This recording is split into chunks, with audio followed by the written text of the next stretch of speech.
One thing we need to know is that there are certain ahadith which make mention of, some of the surahs, Al-Kahf and so on.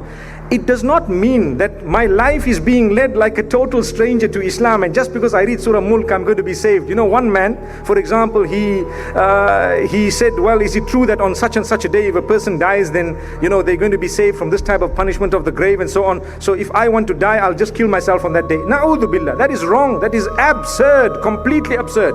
So we need to know that when it comes to recitation, it must be coupled with action, and it must be coupled with obedience of Allah subhanahu wa ta'ala. That's when it will benefit you.